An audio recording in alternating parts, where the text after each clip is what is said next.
right, so thanks everybody for coming out. Like you said, my name is Joe Kumrie. This is my wife, Abbie Kumrie, and we're the founders of Valley Raptors. So we started this business a couple of years ago, and I can't really believe where it's went from when we started. So this is our third year doing Winterfest in a row. Has anybody seen this program before, been to Winterfest before? Cool, a lot of repeats. So you'll hear some of the same information. Hopefully we brought different birds. We have enough birds now in our collection.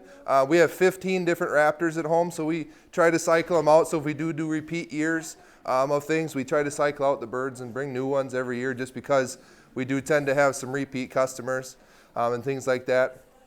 So like I said, we started out a couple of years ago, and we are a nonprofit organization officially, so we do rely on coming out and doing programs and donations and going to, doing stuff like this to help us stay afloat and help us feed our own birds. And that's really what all the donations and stuff go to. We don't even get paid out of this organization. It goes right back into the birds and feeding them and all their equipment. So we really do appreciate the Kickapoo Valley Reserve and you guys for coming out and seeing a program. But what we do is we educate people about raptors. So we actually brought 4 different raptors with us today. And that's what we do. We go around to schools and nursing homes, places like this, nature centers, Boy Scouts, Girl Scouts, you name it, and educate people about raptors and conservation of not only the driftless area which we live in. We both grew up in the driftless area, so we came back and started this thing here, but in the environment in general. So if you guys do have kids in school or grandkids or possibly you're a teacher, feel free to come up after the program, talk to us about working something out and getting a program, because we love teaching kids and doing this, and this is what we do for a living, so we really enjoy. So enough about all that stuff. We'll get right into the birds. So to start off, we have 4 main groups of raptors. So if you think about all the raptors out there, they get put into 4 main groups, right? What are those 4 groups? Anybody have ideas? Hawks, eagles, owls. Yeah, hawks, eagles, owls, and falcons. Those are our 4 main groups. Now, there are some other birds out there like osprey, which are in that. They're a raptor, but they're actually their own little offshoot. Osprey is really not related to any of those other ones. But the 4 main groups are eagles, hawks, falcons, and owls. Those are our 4 main groups. And we actually brought all the groups except one. The eagle has been our biggest hurdle so far. And this is our first program we get to announce we officially actually got an eagle. We have our eagle permit. We actually got our eagle a week ago. We got a golden eagle out of Utah. So that hopefully next year that bird will be able to come to this. So if you want to see us bring a golden eagle next year, that could be on the docket. But we did bring 3 of the 4. The first bird I'm going to bring out, she's going to be a type of hawk. Now we have 7 different species of hawks that we can find in this area. Some of them are migratory, some of them stay here year-round. Somebody know any different types of hawks? Yeah, red-tailed hawk is the most common species of hawk in the state of Wisconsin, in the Midwest. If you see a hawk sitting on a telephone, most of the time it's going to be a red tail. Now we run into some problems this time of year. What other big type of hawk is around? A rough-legged hawk, yeah. So they're very similar in size to a red tail. But they do have some different color pattern markings. And those, this time of year, they're a migratory species from the Arctic. We do see quite a few rough-legged hawks around here also. But we have, 5 more species? A Cooper's hawk. What's a smaller cousin of a Cooper's hawk? A sparrow hawk is a common terminology for this next one. They get really sharp legs, a sharp shin. Yeah, a sharp shin hawk. A broad-winged hawk, yep. We have one here that lives in the Kickapoo Valley, is a red-shouldered hawk. And then we have a northern goshawk, too, which is a more northern bird. So if you hear, just a side note, if you hear that banging sound, that's our owl. And he's been in that box traveling around the state of Wisconsin literally his entire life. But for some reason, he bangs in that box, but you open the door to take him out, and he doesn't want to come out. So we don't know what he exactly wants, but he's not lived in there. No, he's not lived in there. He travels around and has traveled since he's a baby. Since he's been a baby. He goes into Yeah. it, but for whatever reason, he likes to. He knocks and lets you know he's there. Yeah. He's been to probably 50 plus programs over the course of his year of being alive, and he's still year and a half.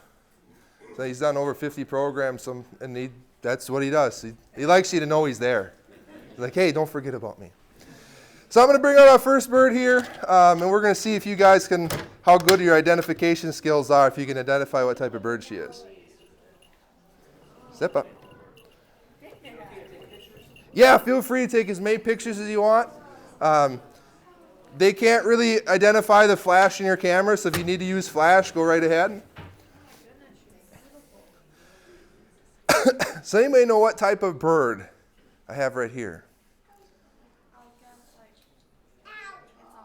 She's a type of hawk, yep. And everything you guys need to know about identification you can see on her body. Preferably if I turn her like this. That's a little red color, isn't it? Yeah, so she is a red-tailed hawk. Now she's a little bit different than the red tails we do see around here. The red tails typically that are bred and born in Wisconsin, they have a very stark white chest to them. And some of them have some belly band markings, but typically our adults around here have this really bright white chest. Now she's got this beautiful burnt orange kind of golden coloration. I caught her out of the wild when she was about 6 months old. She is my falconry bird. So I took her from the wild, and she's my hunting partner. But I caught her on her first migration through.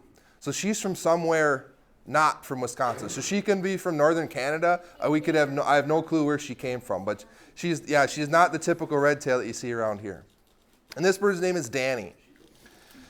Now red-tailed hawks, like Danny and all other raptors, they have things in common, the things that make them a raptor. So they have three main characteristics that would you think about a bird of prey comparative to, say, a robin or a chickadee on your bird feeder or blue jay. There's three main attributes that make them raptors. Do you have an idea? She's going to poop, so I'm going to move her over here. Yep. Good thing I got to clean up the carpet afterwards now. So there's three main adaptations or attributes that hawks, eagles, falcons, and owls have that those other songbirds and things don't have. You guys have any ideas? Yeah. She's a carnivore, but what do robins eat? They eat worms and insects, eastern bluebirds. They eat insects. Red-winged blackbirds eat insects. That's all protein, which you kind of consider meat, right? So being a carnivore, think about like a seagull. They'll eat minnows and things like that. So being a carnivore isn't a defining characteristic. There's lots of other birds that eat meat. I heard it kind of over here maybe. The beak is definitely one. Yeah, so the shape of their beaks. If you look across the bird world, beak shapes are totally dynamic to their environment and what they eat, right? So she's got this sharp downward curve to her beak. Is because she does eat meat for a majority of her diet. Actually, all of her diet's meat. She uses her beak as a ripping tool. So even if she catches something the size of a mouse, which she could swallow whole, no problem, she will tear that mouse into pieces and swallow that a little bit easier. If she catches something the size of a rabbit, she's not going to be able to swallow that rabbit whole, so she's going to need to rip and tear that rabbit apart in order to swallow it. So definitely that hook-shaped beak is one. What's another one? Yeah, binocular vision and just the strength and the style of their vision overall is definitely the next one that sets them apart. So I've heard some different things. There's all kinds of different analogies to how strong, like eagle-eyed, a hawk is. The best one I heard recently is if she's sitting on top of a telephone pole, she can see an ant on the ground. That's how powerful her vision is. It's about 7 times stronger than a human's. And I always like to say if she could read a newspaper at over 100 yards. Now some of us have trouble reading a newspaper at 3 feet. She could read it over a football field away. And that's not necessarily how powerful her eyesight is, but it's how sharp and how clear her eyesight is. She can see a mouse's whiskers at 100 yards. It's just that much higher definition than our eyesight is to be a predatory animal. So we have sharp hook beak. We have very powerful eyesight. what's the third thing, the major things? The talons. Yeah, the sharp, gripping, grasping feet she's got. Now, she's sitting kind of fluffy, but she does have very large toes and very, very sharp talons. And that's how they capture their food. That's where the name raptor comes from. That word raptor comes from Latin. It's rapier, which means to grip, to grasp, or to seize. That's exactly what she does with those feet. That's how she's capturing her prey. She's gripping it and she's squeezing it. That's how she's subduing those animals that she does catch. She wants to be fed. Well, can you take it out of the jar, please? I can't exactly open the jar. Yeah. Ah. I'll just let her grab it. One thing you don't want to do is let her get a hold of you with those feet. So let her get that meat. Now she's got my hand. There you go. So now she's going to use that beak to rip and tear that piece of meat apart. Right? So this is a piece of rabbit. And now you see this kind of behavior she's doing here, has her wing out like this. This is called mantling. So in the wild, say she caught this piece of meat, she's going to be sitting on the ground. Well, if she covers that meat with her wings, other aerial predators or other things can't see what she's got a hold of. So that's just a defensive posture for her. And she normally doesn't do that, but we're in front of a group of how many people that she doesn't know. It's like, okay, I got to protect this a little bit. That's where you can see that hook beak really comes into play, is that ripping and tearing those pieces of meat off. Now she'll eat this whole piece of meat, including the bone, and she'll swallow that whole too. But her stomach's only about the size of a walnut. That's how big her stomach is. So she can't fit all this meat in her stomach, so she puts it in a secondary organ called a crop, which sits right below her throat. Now you might hear one other interesting thing on Danny when she eats. You hear a sound? A bell, yeah. So that doesn't come standard on a red-tailed hawk. That's a secondary option. That's so when I hunt her, she is a falconry bird, so when I am flying her, she's completely free. And she's flying around outside. I'm kicking up rabbits and kicking up squirrels for her to chase after and hunt. That's so I can keep a auditory cue of where she is. Because of her coloration, you'd think, oh yeah, that kind of whitish on her chest, it will really stand out. It won't. I lose her all the time, and it takes until she moves around and that bell rings that I have that auditory cue of where she's at. So like I did take this bird out of the wild. That's one of the neat aspects of falconry is I do get to build this relationship with a wild animal. And the neat thing is when I'm done and when she's done partnering with me and when I decide, I will get to release her back to the wild. So she will get to go back into the wild.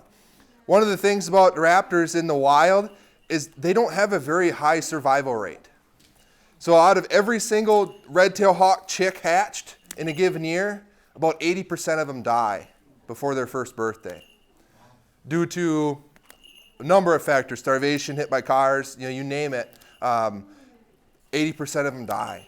So by taking her out of the wild her first year and holding her, now this is going to be her third hunting season, so this will be her third year, she has been able with me to survive her first year, get through the hardest time in her life, which is that first winter. She's been able to hone her hunting skills. She's been able to be nice and fat and happy and growing really healthy feathers. She doesn't have any parasites. When we got her, she had not only feather parasites, but internal parasites. So she will go back out into the wild having no parasites and be 100% healthy. And she'll go get to breed again, yeah. What makes her come back to you? Hunger. So you got to think about the motivation. So that red-tailed hawk sitting on top of that telephone pole, what's her motivation to go capture a mouse? She's hungry, right? So as Abbie was kind of saying before, there is no like, oh, good hawk. There is no like toys like, oh, get a ball. So if you think about your dog, it's very similar to dog training. So the only difference is there is no secondary reinforcer. The only reinforcer she has is food. So we fly them at a level of motivation, so her motivation is hunger, to where she will come back. And she has learned over the years that it's a lot easier to get a meal from me than to go get it on her own without my help. And she's to the point now where if she does catch a rabbit or does catch a squirrel, she'll catch it and just wait. She wouldn't even really try to start eating it on the ground like she would in the wild. She just waits for me to get there and help. And then I give her a piece of really red meat out of my bag, and she'll actually give me the rabbit for that piece of meat. So she'll trade me for that piece of food. And you don't see that out in the wild. That would be not a thing. Yeah? Then if you're going to release this bird at some point, how is it going to be able to easily fend for itself if it's relying on you? Yeah, so right now, we're feeding her and I'm interacting with her every single day. I'm gonna when I do get ready to release her, I'm gonna release her in the spring. Like after the other red-tailed hawks come back and set their territories, I don't want any fights between them. I will set her in a enclosure off by herself. I won't interact with her. I'll just put food through a food door. And you got to remember, she doesn't need me. Like, yeah, she relies on me for food right now because that's what we're training with.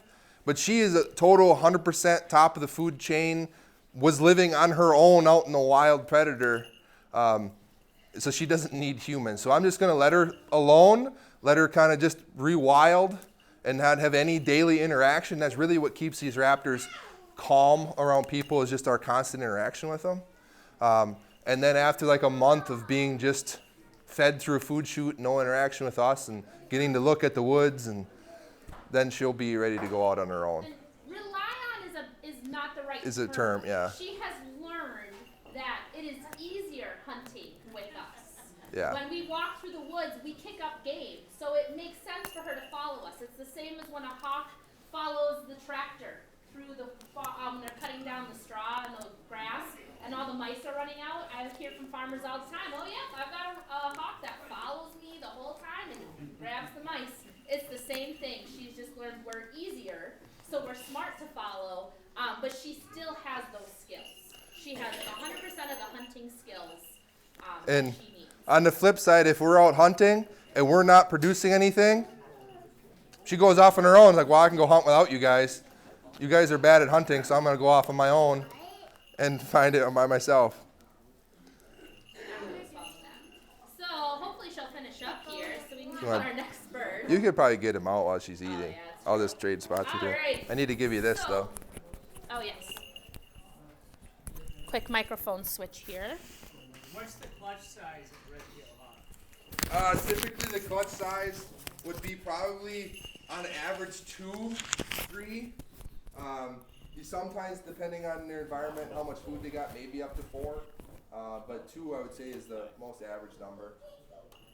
So it's likely that neither of those will survive the first year. Yeah, the percentages are good.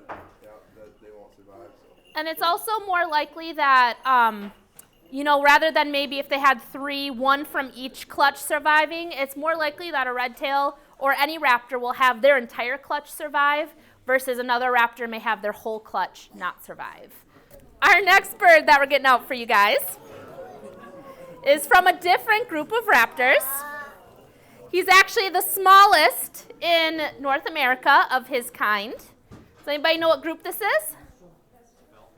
It is a kestrel, and it's the falcon. Yep, so this is the falcon group. So you can see he's got that curved beak, he's got the sharp talons, and he's got those big eyes that showing that he has that good eyesight. But he's got a whole different set of other adaptations that help him to have a different hunting style. He hunts different types of food, and it kind of puts him into that different category of falcon. So who knows what the fastest bird in the world is? Yeah. Falcon? It is a falcon. Do you know what kind? Yeah. The peregrine falcon, that's right. So the peregrine falcon is a closely related cousin to this guy. Does anybody know what the fastest animal in the world is?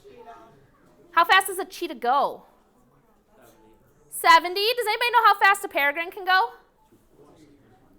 I heard 240. So what's the fastest animal? It's actually the peregrine falcon. Kind of tricked you guys. But no, so the peregrine falcon, in order to go that fast, he's got to have some really cool adaptations. And actually something really neat, the way they actually got that speed from a peregrine is they took him up into an airplane. And they dropped his favorite toy out the door and allowed the peregrine to dive down after it with something called an altimeter attached to it. And that's how they were able to collect that speed of, I think, 242 was one of the fastest clock speeds they ever got to.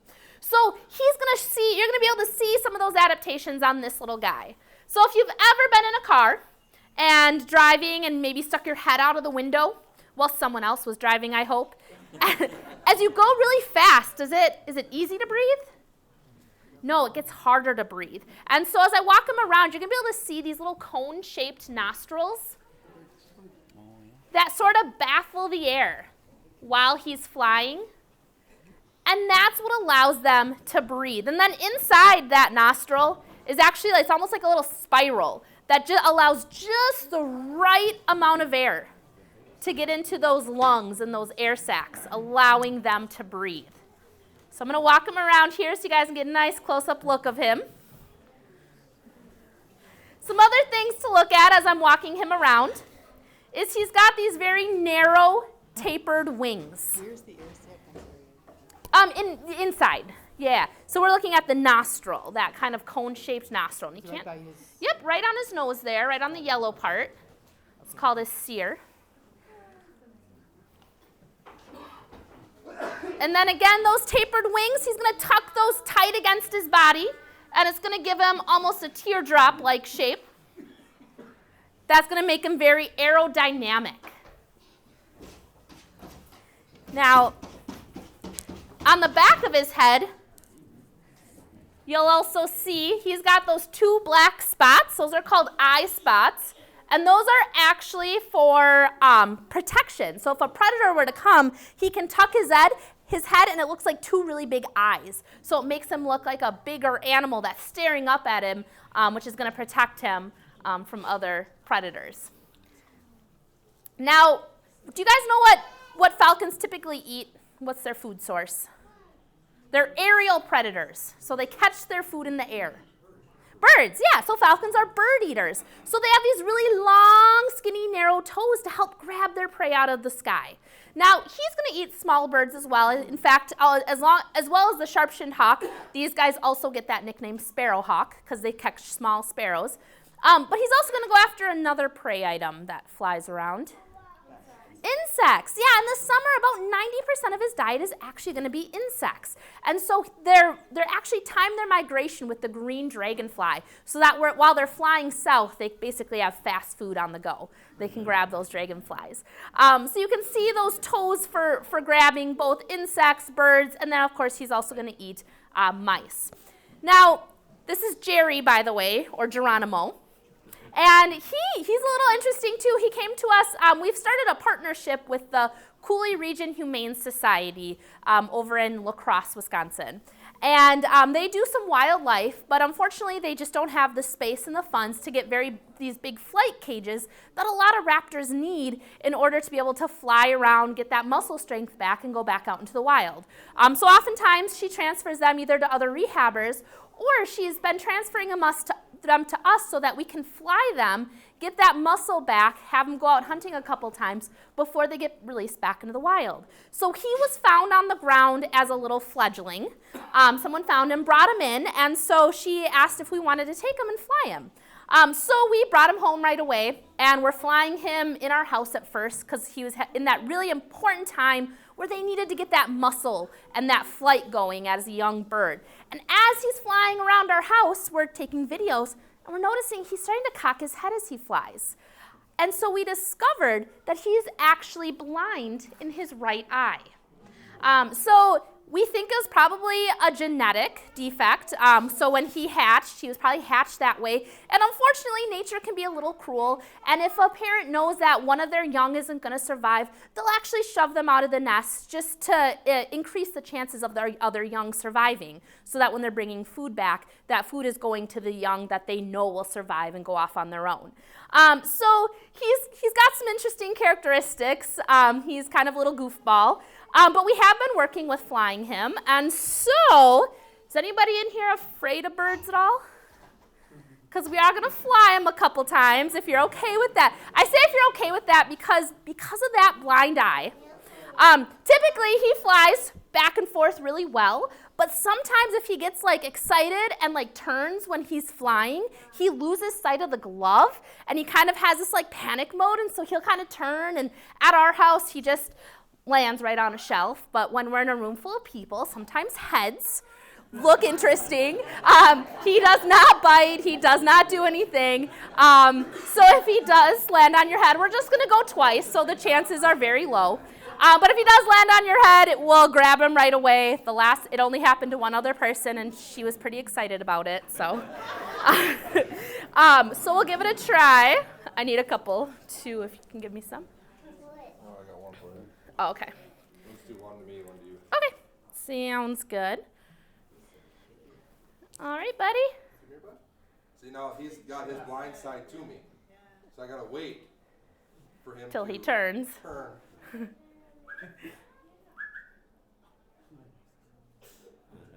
on. Back up a little bit more. Okay. We also found that by using these bright yellow gloves, it helps, just because, yeah, then he can quickly catch that sight of yellow with that one eye as well. So. My dog only has one eye. Oh yeah?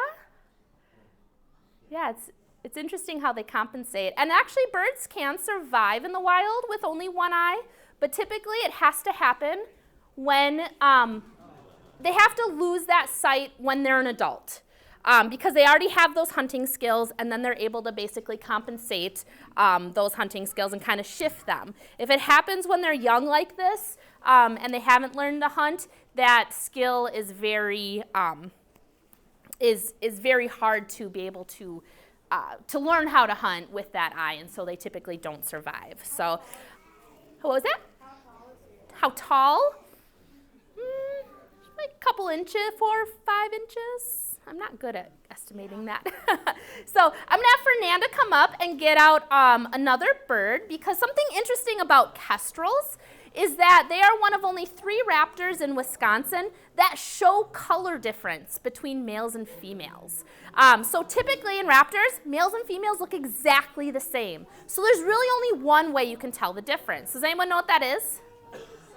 Size, yeah, in the raptor world, the female is actually larger. And so, sorry, I thought Joe just said my name. So that female is actually larger, and so they think the reason for that is because that bigger body size is going to allow her to sit on those eggs and incubate those eggs, and the 2 different sizes of bird is going to allow them to utilize more prey sources. So the female can go after large, slow prey, and the male, being smaller, makes him more agile, so he can go after smaller, quicker prey.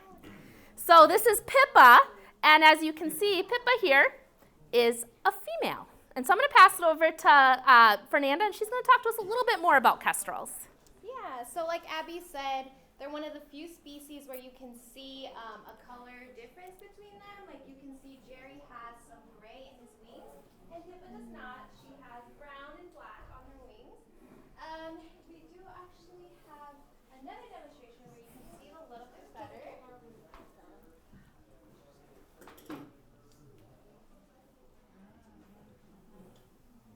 And this is slightly uncommon, so we're lucky to be able to have both of them here so you can see the difference. Something else that is really interesting about kestrels is that because they are bird hunters, they actually have a very neat way of setting their head into place. So maybe if I get Pippa or Jerry to focus, we can get them to do it. There we go. So Pippa's doing it just a little bit, but you can see her head stays in place. So when you're running, your head's bobbing up and down, and it's hard. Your vision gets blurry. It's a lot harder to see. So for these guys, they can actually hover and keep their heads in the same place. He's not going to do it.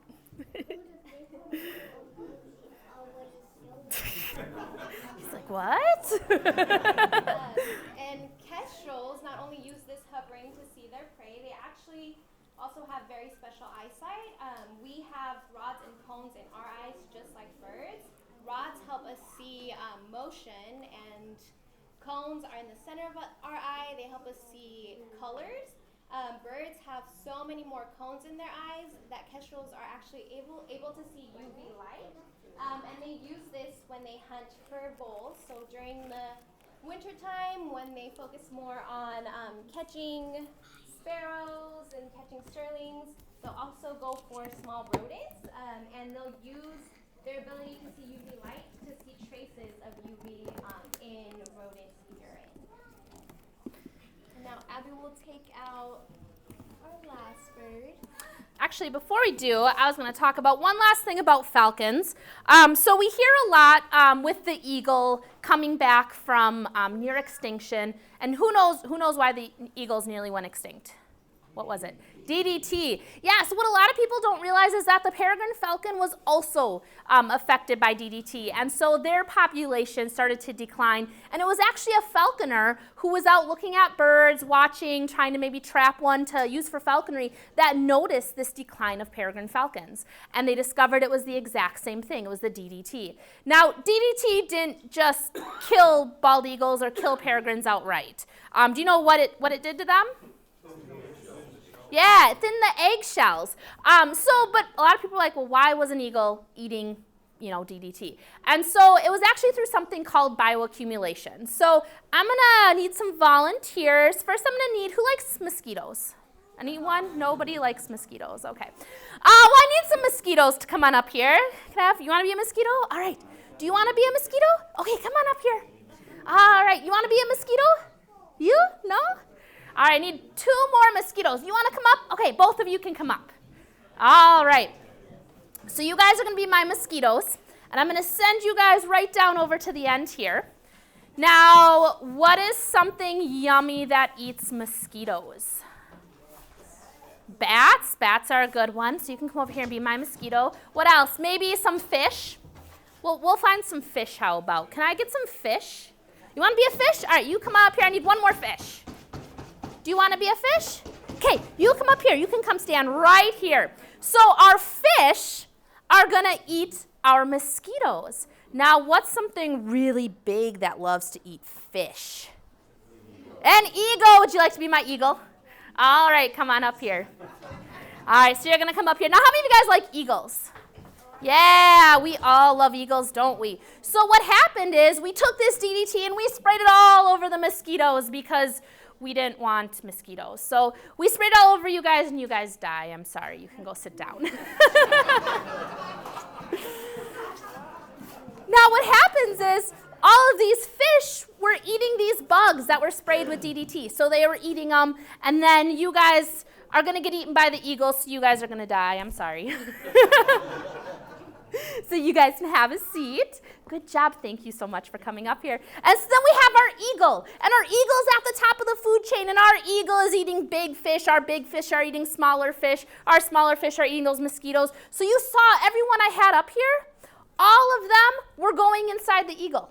So the eagle wasn't eating this little mosquito with DDT. This eagle was eating the big fish that had the small fish that had the small mosquitoes. And so that bioaccumulation, that DDT moved up through the food chain and made it to our bald eagle. And unfortunately, our bald eagles started basically dying off because there's no eggs. So you can have a seat, I'm sorry. So it was a very sad thing. We went down to hardly any eagles. But luckily, we discovered what was happening and we got DDT out of the environment. So even though we don't like the mosquitoes, we need the mosquitoes to have the fish and the other animals, the bats. We need them to have the bigger animals. And so basically, we're like a big food chain, a big circle, that we need all of those in the environment. So that's just show you a little bit about that bioaccumulation. So we're going to get out our last bird. We'll get him up here. Sounds like he's antsy to come out. All right. So what happened with the Peregrine Falcon? You were on the story. Oh, yeah, I'm sorry. So they discovered their population was going down, and of course getting DDT out of the environment helped. But it was actually a falconer, Bob Anderson, I believe. Joe's not in here. That started the first captive breeding of peregrine falcons. So that was a big step. First, they started breeding them in captivity to help their populations. And then they started so do you guys know where peregrine falcons typically nest? Up high. They're cliff nesters. Yeah, so that's why the driftless area, the bluffs are a great habitat for them to be able to nest and have babies. And then they're along the river, which is where they're getting that DDT from. So they started putting nest boxes on top of banks, on top of giant buildings. Mayo Clinic in Rochester has a nest site. I believe it's the Chase Bank in La Crosse? No, U.S. Bank. U.S. Bank in La Crosse has them. And so the peregrines started using these nest boxes, which was allowing them to be able to have more areas, more habitat for them to be able to have their babies. So both through captive breeding and getting these nest boxes out, it was able to increase their population. And then a big plus that they didn't notice right away with the nest boxes is peregrines love pigeons. And so they're finding that peregrines were actually changing the time of day they hunt. Typically, they're a diurnal bird. They hunt during the day, but they started hunting at dusk and dawn because they were seeing the silhouette of the pigeon and the shadow, and they were able to sneak up on the pigeon just due to that shadow and kind of basically grab them. And so it helped the pigeon population, it helped the peregrine population, and now today, actually, we have a majority of the population of peregrines in this area are actually back to using natural nest sites. So they did put boxes up on the bluffs as well, but they're actually choosing natural cliff edges. So where we live in Buffalo City, right along the Mississippi there's quite a few pairs of nesting peregrines that you can go and see. And Joe, my husband, works for the DNR, and they actually go and ban the babies every year. So they climb down into those cliffs so they can kind of keep an eye. But unfortunately, due to temperatures kind of warming up every year, we had a really bad black fly hatching this past spring. I don't know if you guys noticed that. And so typically it matches where by the time the black flies hatch, most of the young chicks, the peregrine chicks, have enough feathers to cover their body that the black flies don't affect them too much. But because they hatched earlier, they were biting the babies, and what happens is they take so much blood that the babies basically hemorrhage and die.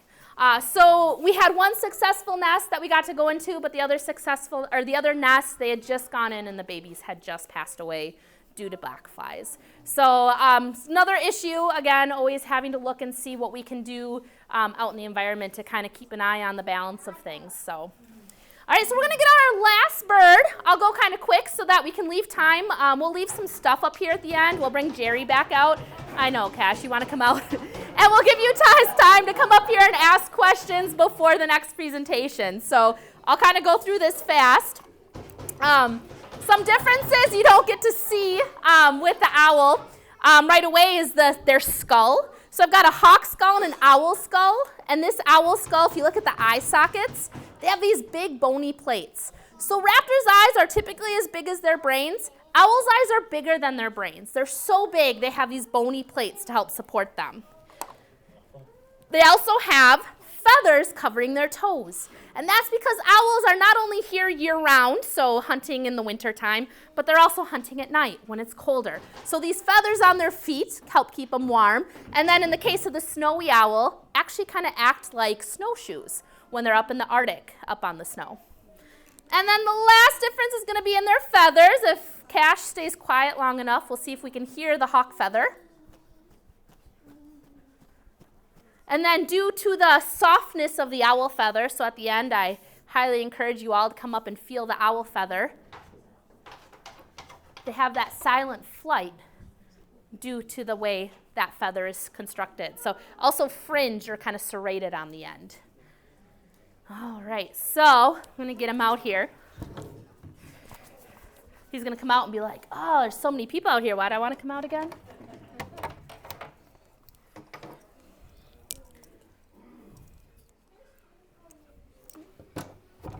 Hi, did you want to come out? Yeah?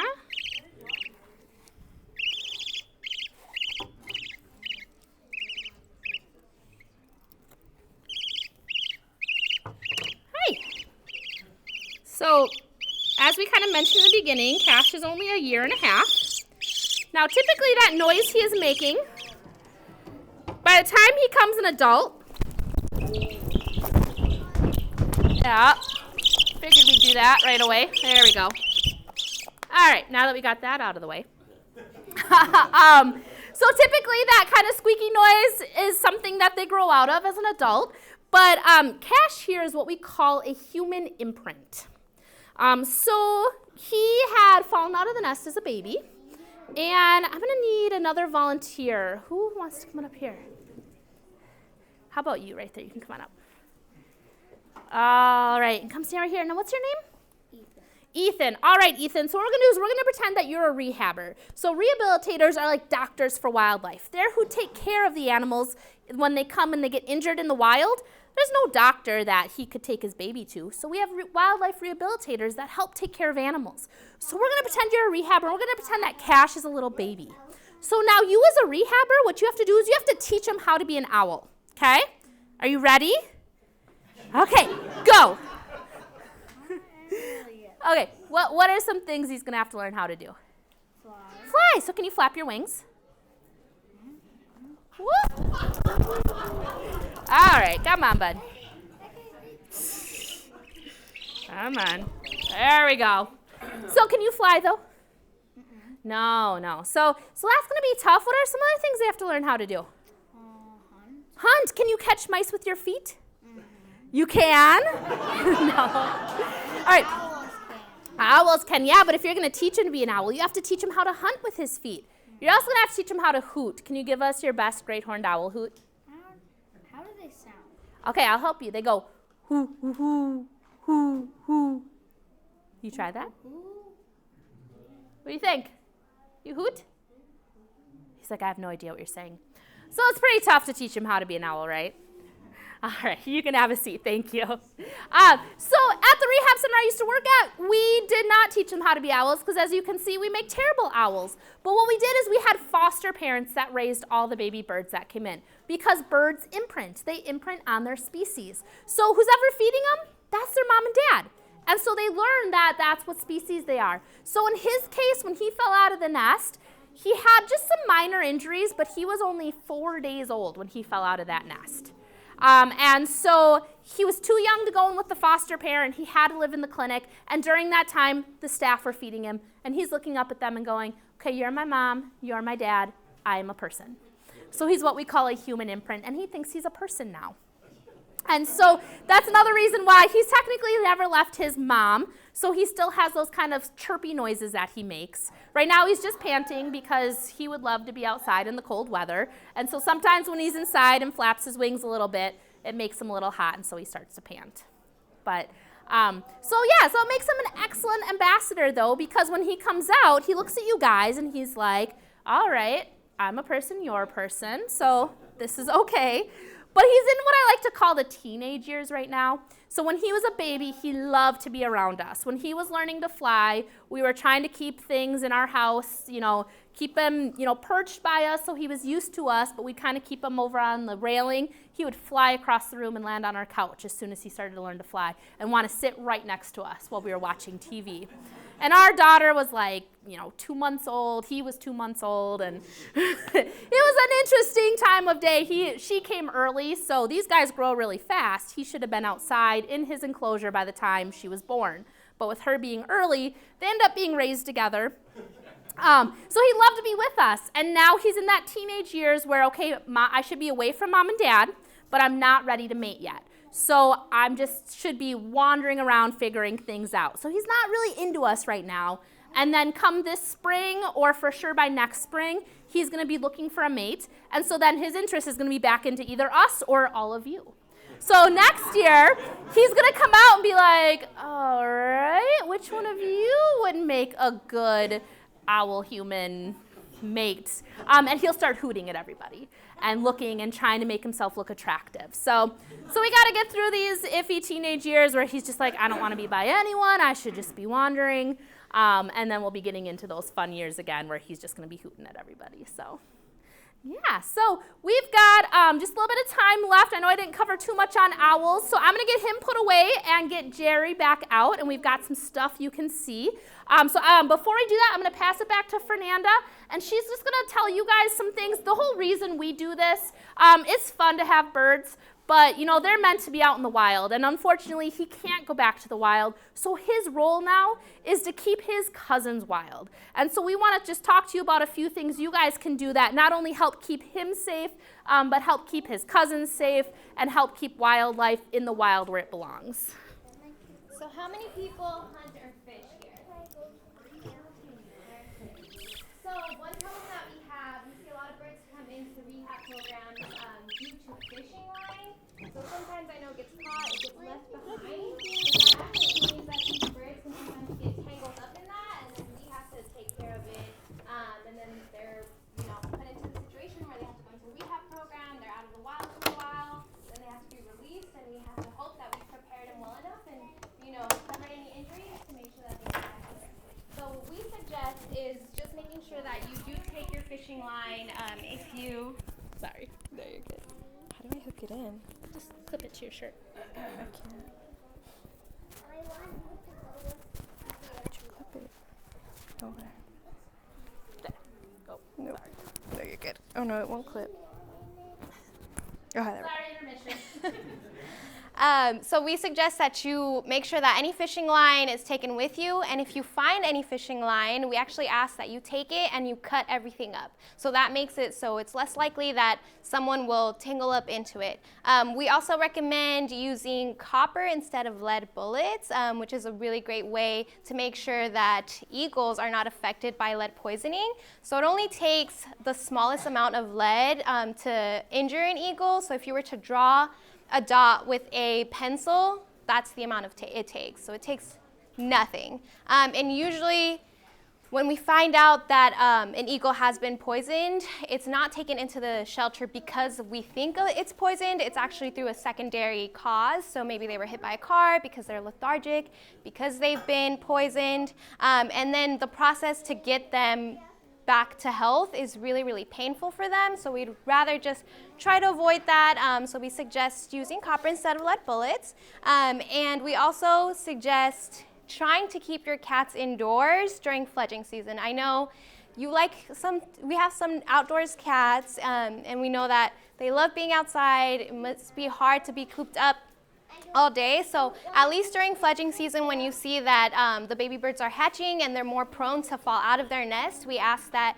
you try to keep your cats indoors to keep those babies safe, and so that we don't have a super low population of birds. Do you want to? So it's during the summer. It's about 3 to 4 weeks. Sometimes it takes longer than that. You just kind of have to keep an eye out. If you see, if you have any nests around your house, just be on the lookout, but typically it'll be 3 to 4 weeks during the summertime. Yeah, it's going to depend on what's nesting in your yard. So when you see that first little bird on the ground, then you're like, all right, keep them inside for, even if you see one on the ground, keep it inside for a week. And then, wait till you see the next one. But they